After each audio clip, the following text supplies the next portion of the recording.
Hello everyone, welcome back to English learning centre where you learn English in easy way.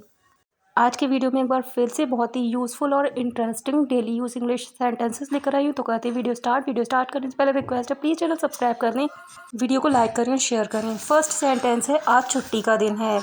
आज छुट्टी का दिन है। It is holiday today. It is holiday today. Next is, जो होगा देखा जाएगा। जो होगा देखा जाएगा। We will see whatever happens. We will see whatever happens. जो होगा देखा जाएगा। अगला सेंटेंस है, वह बहुत बोलती है। वह बहुत ज़्यादा बोलती है। She is very talkative. She is very talkative. Next is, ज़रूरत से ज़्यादा बोलना अच्छा नहीं है। ज़रूरत से ज़्यादा बोलना अच्छा नहीं है। Talking excessively is not good. या फिर हम बोल सकते हैं, talking too much is not good. Talking too much is not good. या एक तरह से और भी बोल सकते हैं हम इसको, it is not good to talk without need. It is not good to talk without need. Next is, वे दोनों एक जैसे दिखते हैं। They look alike. They look alike. मुझे कुछ पैसे दे दो। मुझे कुछ पैसे दे दो। Give me some money. Give me some money. मुझे कुछ पैसे दे दो। मुझे कुछ पैसे उधार दे दो। मुझे कुछ पैसे उधार दे दो। लैंड मी सम मनी। लैंड मी सम मनी। मुझे कुछ पैसे उधार दे दो। अगला सेंटेंस है, क्या यहाँ पास में दवा की कोई दुकान है। इसको बोलेंगे हम इंग्लिश में, is there a chemist nearby here. Is there a chemist nearby here. क्या यहाँ पास में दवा की कोई दुकान है। ऐसे किसी और चीज़ के बारे में भी हम पूछ सकते हैं। मेरी चप्पल घिस गई है। मेरी चप्पल घिस गई है। My slippers have worn off. My slippers have worn off. Worn wear की सेकंड और थर्ड फॉर्म होती है, और वियर ऑफ एक फ्रेजल वर्ब है जिसका मतलब होता है घिसना। यह ग्लास झूठा है। यह ग्लास झूठा है। This is used glass. This is used glass मतलब हम इस ग्लास को पहले यूज़ कर चुके हैं। बासी खाना मत खाओ। बासी खाना मत खाओ। Don't eat stale food. Don't eat stale food. Stale का मतलब होता है बासी। बीता हुआ वक्त वापस नहीं आता। बीता हुआ वक्त वापस नहीं आता। Time and tide wait for none. Time and tide wait for none. बीता हुआ वक्त वापस नहीं आता। ऐसा कुछ नहीं होने वाला। ऐसा कुछ नहीं होने वाला। इसको बोलेंगे हम, nothing like that is going to happen. Nothing like that is going to happen. ऐसा कुछ नहीं होने वाला।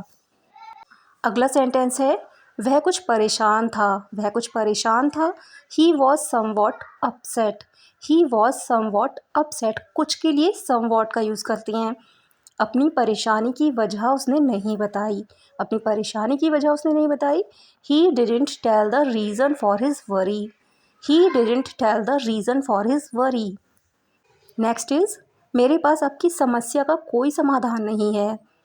इसको हम इंग्लिश में बोलेंगे, I don't have any solution for your problem. I don't have any solution for your problem. मेरे पास आपकी समस्या का कोई समाधान नहीं है। मैंने उसे बहुत बार मना किया। मैंने उसे बहुत बार मना किया। इसको बोलेंगे हम इंग्लिश में, I refused him many times.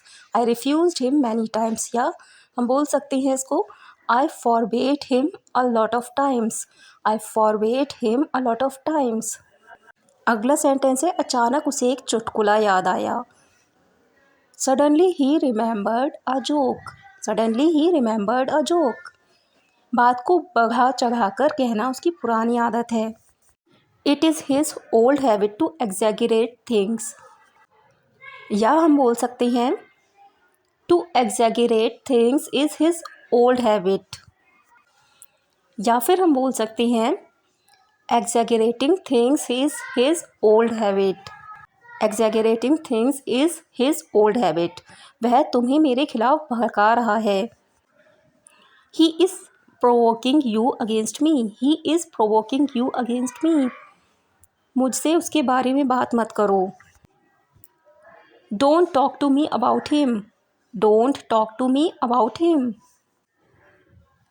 बात को हंसी में मत उड़ाओ। बात को हंसी में मत उड़ाओ। Don't laugh away the matter. Don't laugh away the matter. तुम उसके कान में क्या फुसफुसा रहे हो। तुम उसके कान में क्या फुसफुसा रहे हो। What are you whispering in his ear. What are you whispering in his ear. Whisper का मतलब होता है फुसफुसाना। हमने जल्दबाजी में नाश्ता किया। हमने जल्दबाजी में नाश्ता किया। We had a hasty breakfast. Hasty मतलब जल्दबाजी वाला। उसे कुछ भी कहने का कोई फ़ायदा नहीं है। There is no use of saying anything to him. There is no use of saying anything to him. उसे कुछ भी कहने का कोई फ़ायदा नहीं है।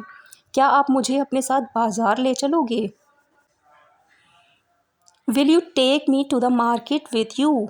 Will you take me to the market with you या will you accompany me to the market. Will you accompany me to the market. मेरे हिसाब से वह बिल्कुल सही कह रही है। According to me she is absolutely right. According to me she is absolutely right. वह एक नरम दिल व्यक्ति है। He is a soft hearted person. He is a soft hearted person.